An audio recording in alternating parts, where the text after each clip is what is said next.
घड्याळात बघितलंत का तुम्ही? 8 वाजलेत. नाश्ता तर दूरची गोष्ट, अजून चहासुद्धा मिळालेला नाही आणि महाराणी अजून झोपेतच आहे. उठवायला गेले तर म्हणते माझ्या नंदेला पाठवा, तीच मला उठवेल, नाहीतर मी उठणार नाही. ही काय नवीन पद्धत आहे? तुम्ही काही बोलत का नाही?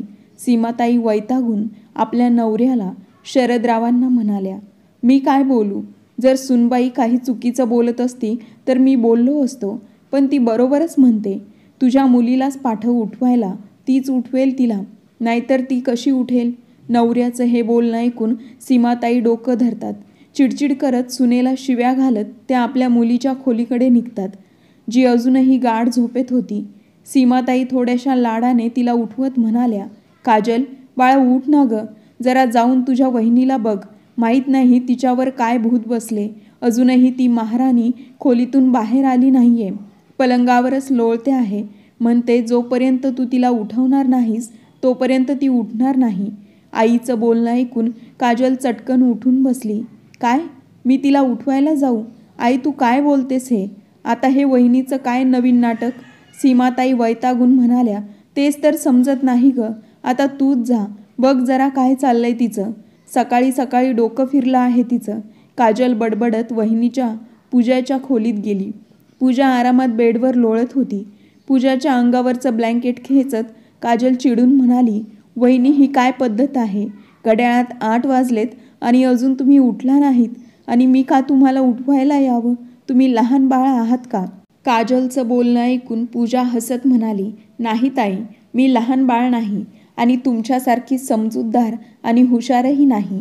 माझं मलाच कळत नाही कधी काय करायचं. तुम्ही विसरलात? काल मी स्पष्ट सांगितलं होतं, आजपासून जेव्हा आणि जसं तुम्ही सांगाल तसंच करेन. 8 वाजले तरी मी वाटच पाहत होते, तुम्ही केव्हा येता आणि केव्हा मला उठवायला सांगता. ते आता म्हणालात ना, चला मी उठले. हे ऐकून काजल रागाने भडकली. वहिनी सकाळी सकाळी हे काय नवीन नाटक? आई तर बाहेर चहासाठी डोकं उठवत आहे. पटकन उठा आणि स्वयंपाकघरात जाऊन चहा बनवा. हो ताई, मी बनवते आत्ता चहा, असं म्हणून पूजा उठली आणि स्वयंपाकघरात गेली. चहा करून सर्वांना दिला आणि नंतर मात्र स्वतः शांतपणे बसून चहा पिऊ लागली. दुसरीकडे सीमाताई सतत रागाने तिच्याकडे बघत होत्या. पुन्हा पुन्हा घड्याळात बघत होत्या. आता 9 वाजले होते आणि पूजाची अजून आंघोळही करून झाली नव्हती. नाश्ता आणि जेवण तर दूरच. सीमाताईचा संताप वाढत चालला होता. चहा संपून सुद्धा पूजा तशीच सोफ्यावर बसून राहिली होती. तेव्हा सीमाताई रागाने भडकल्या. पूजा, आज तुला काय झालंय? डोकं ठीक आहे ना तुझं? घड्याळात बघितलंस का? 9 वाजले, अजून कोणी नाश्ता केला नाही आणि तू मात्र निवांत बसली आहेस. नाश्ता कोण करणार? आणि अजून आंघोळही नाही केलीस. सासूबाईंचं बोलणं ऐकल्यानंतर पूजा अत्यंत निरागसपणे म्हणाली, आई, मी कशी आंघोळ करू आणि नाश्ता कसा बनवू? काजलताईने अजून काहीच सांगितलेलं नाही. त्यांनी तर फक्त चहा करायला सांगितलं होतं आणि मी तो केला. हे ऐकून काजल आश्चर्यचकित होऊन सीमाताईंकडे पाहत चिडून म्हणाली, वहिनी, नाश्ता बनवणं, आंघोळ करणं हे तुमचं रोजचं काम आहे. यासाठी मी दररोज सांगावं का? तुम्हाला एवढंही कळत नाही? पूजा पुन्हा हसत म्हणाली, ताई, तुम्हाला पुन्हा पुन्हा एकच गोष्ट सांगावी लागते. तुम्ही सांगितल्याशिवाय मी एकही काम करणार नाही. जोपर्यंत तुम्ही मला सांगणार नाही तोपर्यंत मी हलणार सुद्धा नाही. आता सांगितलं तर मी नाश्ता करते, असं म्हणून पूजा तिथून निघून गेली.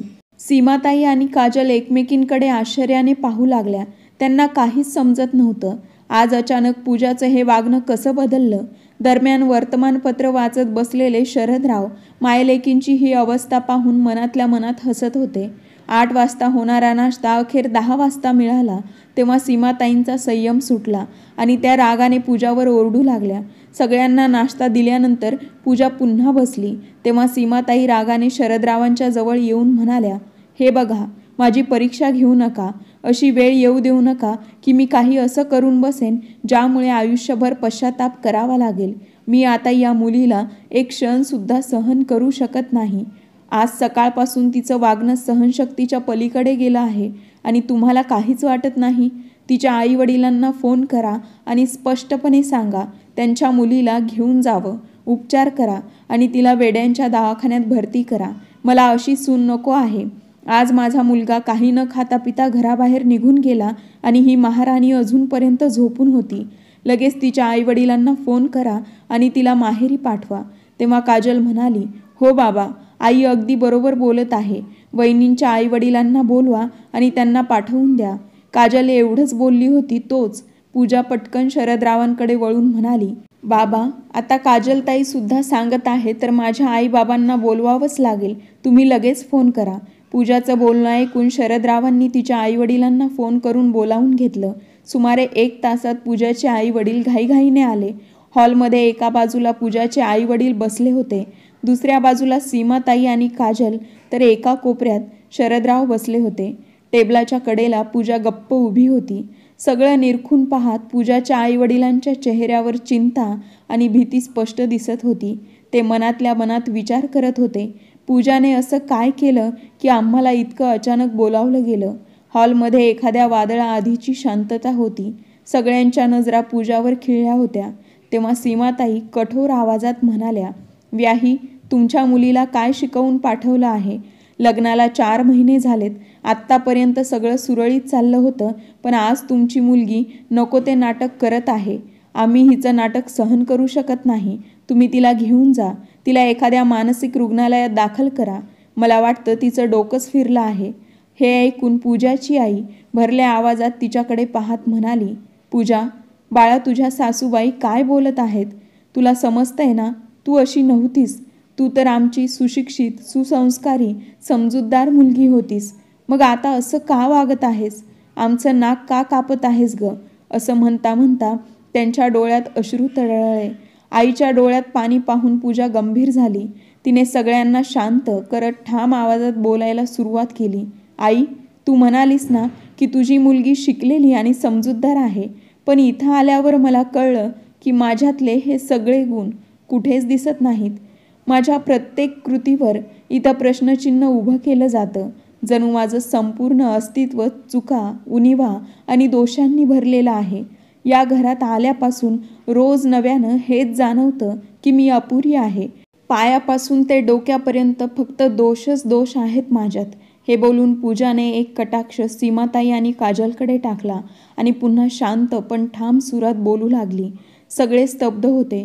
पूजाच्या वेदना भरलेल्या शब्दांकडे सगळ्यांचं लक्ष होतं. आई, किती स्वप्न घेऊन मी या घरात वधू म्हणून आले होते.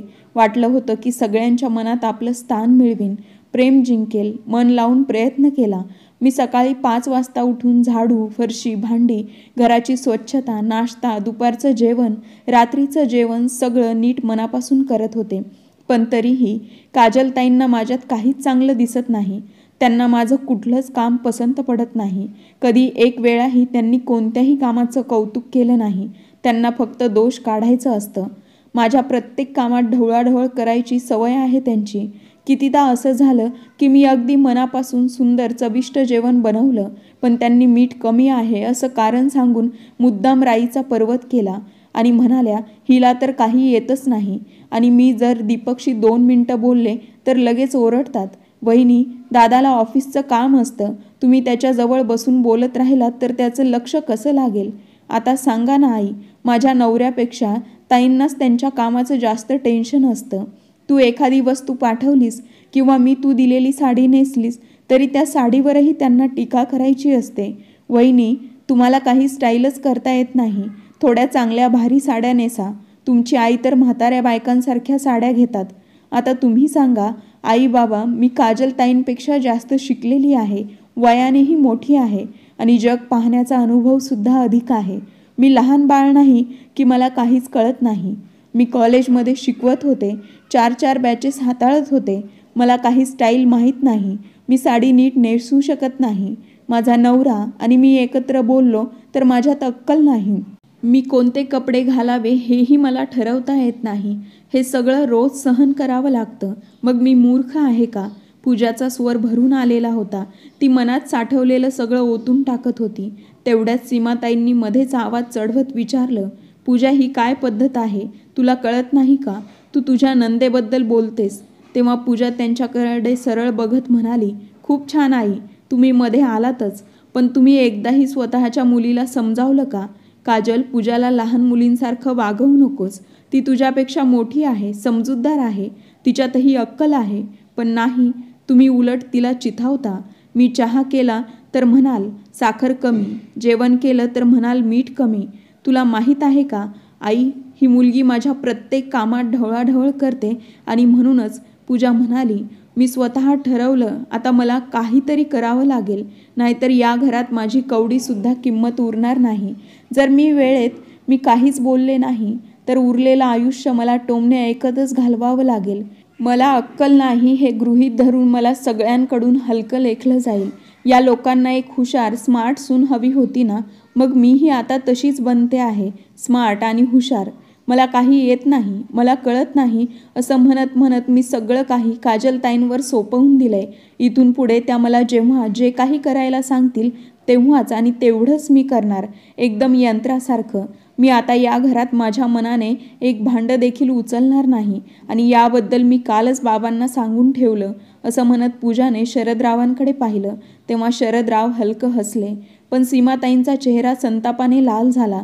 त्या चवताळून म्हणाल्या, म्हणजे तुम्हाला सगळं माहीत होतं? आज सकाळपासून जे काही नाटक चाललंय ते तुम्ही दोघं मिळून करत आहात. तेव्हाच मला शंका आली होती. 8 वाजेपर्यंत तुम्हाला चहा मिळाला नाही तरी तुम्ही काहीही बोलला नाहीत. आता बघा विहीनबाई, तुमच्या मुलीचा कारनामा. माझ्या नवऱ्याला सुद्धा तिने आपल्या बोलण्याच्या मोहजाळात अडकवलं आहे. काम करण्याऐवजी कारणच सांगते. हे काय चाललंय? हे ऐकून पूजाची आई उठून उभी राहिली. मोठ्या आवाजात ती म्हणाली, माफ करा सीमाताई, मी खूप वेळ चिंतेत होते. माझ्या मुलीने असं काय केलं की आम्हाला इतकं अचानक बोलावलं गेलं? माझी मुलगी शिकलेली आहे, सुसंस्कृत समाजात वाढली आहे, तिला दुनियादारी माहीत आहे.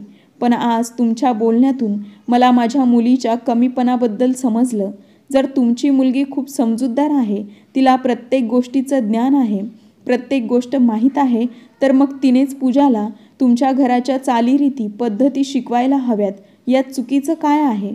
तुमच्या मुलीने एका सुनेप्रमाणे घरातलं सर्व काम स्वतः करून पूजाला दाखवावं की घर कसं चालवायचं.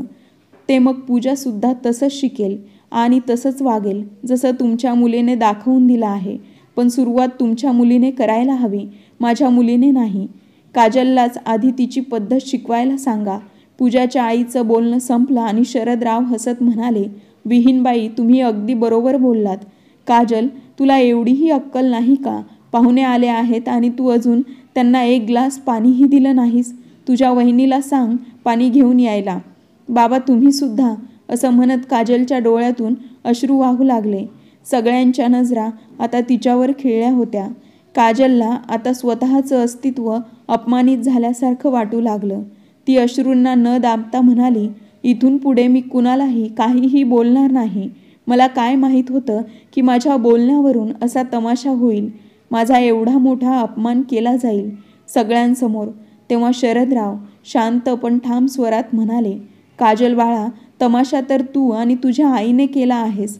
तुम्हाला सुनबाईचा अपमान करायचा होता, पण उलट तुझाच अपमान झाला. तुझ्या आईने प्लॅन केला होता सुनबाईला माहेरी पाठवायचा, पण एवढं डोकं लावायचं राहिलं की आधी विचार तरी करायचा होता, सुनबाई असं का वागते. तुला वाटायचं ना की तुझी वहिनी अडाणी आहे, ना समजूतदार आहे, मॉडर्न नाही, काळानुसार वागत नाही. पण आज तिने दाखवून दिलं ती किती समजूतदार आहे, किती आत्मविश्वासाने विचार मांडते आणि किती शांतपणे परिस्थिती हाताळते. नाती तेव्हाच टिकतात जेव्हा प्रत्येकजण आपल्या मर्यादेत राहतं. काजल पूर्णपणे खचली होती. तिला कळेना की नणंद या नात्याची किंमत एवढी मोठी भरावी लागेल. पूजाचे आईवडील निघून गेले आणि त्यांच्या मागोमाग काजलचा सगळा गर्वही. आता जर कधी पूजाच्या जेवणात काही कमी असलं, भाजीला चव नसली तरीही काजल काहीच बोलत नसे. त्या दिवशी नंतर घरात वातावरण पूर्णपणे बदललं होतं. जिथे एकेकाळी पूजाच्या प्रत्येक कृतीवर नजर ठेवली जायची, तिथं आता शांततेत व सावधानतेनेच वातावरण निर्माण झालं होतं. काजल आता फारसं काही बोलत नसे. ती आपल्याच विचारात गुंतलेली राहायची. तिला आता आपली चूक जाणवू लागली होती. जणू एक आरसा तिच्यासमोर उभा राहिला होता. पूजाकडे पाहताना तिच्या मनात अपराधपणाची सल जाणवायची. कधी भाजीमध्ये थोडं मीठ कमी पडलं तर ती स्वतः त्या फोडणीवर लिंबू पिळून शांतपणे जेवण उरकायची. शरदराव मात्र सगळं सावध नजरेने पाहत होते. त्यांना वाटत होतं की ही शांतता फक्त वादाच्या धगीनंतरची राख आहे. त्यामुळे त्यांनी एक संधी साधली आणि एका संध्याकाळी पूजाजवळ बसून मोकळ्या मनाने विचारलं, बाळा, पूजा, आता थोडं बरं वाटतंय ना तुला? तुझं मन शांत आहे का? पूजा हसली, एक संथ समंजस हास्य. हो बाबा, मन शांत आहे, पण थोडं खिन्नही आहे. मनात सारखं येतं की जर मी वेळेवर बोलले नसते तर माझं अस्तित्वच नष्ट झालं असतं. शरदराव म्हणाले, बाळा, प्रसंग ओळखून माणसाने बोलणं हीच मोठी अक्कल असते आणि तू ती दाखवलीस. तुझं संयमी आणि स्पष्ट बोलणं मला खरंच आवडलं. फक्त काजल अजूनही मनाने सावरलेली नाही. तिला सुद्धा समजून घे. तू मोठी आहेस, पण तिचा हात धरून चालशील तर हे नातं खरंच सुंदर बनेल. पूजाने नम्रपणे मान हलवली. तिच्या डोळ्यात एक चमक होती. क्षमा करण्याची, नातं सांभाळण्याची भावना होती. त्या रात्री काजलच्या खोलीबाहेर पूजा काही वेळ उभी राहिली. दरवाजावर टकटक केलं आणि आत गेली. काजल पलंगावर बसून केस विंचरत होती. तिच्या चेहऱ्यावर अपराधी भाव स्पष्ट दिसत होते. पूजा जवळ बसली आणि म्हणाली, ताई, तुम्ही जे काही बोललात ते मला लागलं, पण मी तुम्हाला दोष देत नाही. कधीकधी आपण आपली भूमिका इतकी खरी समजतो की समोरच्याचं दुःख आपल्याला दिसतच नाही. तुमचं प्रेम वेगळ्या पद्धतीने व्यक्त होत होतं कदाचित, पण मीही एकटीच सर्व सहन करत राहिले. आजच्या नंतर काहीही असो, आपण दोघी बोलून घेऊया, एकत्र सगळं जुळवून घेऊया. काजलच्या डोळ्यातून अश्रू वाहू लागले. ती पूजाला मिठी मारून म्हणाली, माफ करा, मी खरंच खूप चुकीचं वागले. माझं तुमच्यावर प्रेमही आहेच, पण माझ्या वागण्यात ते उमटलंच नाही. त्या मिठीत भूतकाळाची सल विरून गेली होती. त्या रात्री पहिल्यांदाच त्या दोघी बहिणींप्रमाणे बोलत बसल्या. दिवस बदलले. घरातला सूर आता आनंदाचा झाला होता. काजल आणि पूजा आता एकमेकींची मदतनीस बनल्या होत्या आणि सर्वात महत्त्वाचं म्हणजे त्या दोघींनी नाती टिकवण्यासाठी आपल्या अहंकारावर विजय मिळवला होता. कथा आवडली असेल तर लाईक आणि शेअर करा आणि चॅनलला सबस्क्राईब करायला विसरू नका. भेटूया नवीन एका कथेमध्ये, नवीन एका व्हिडिओसह.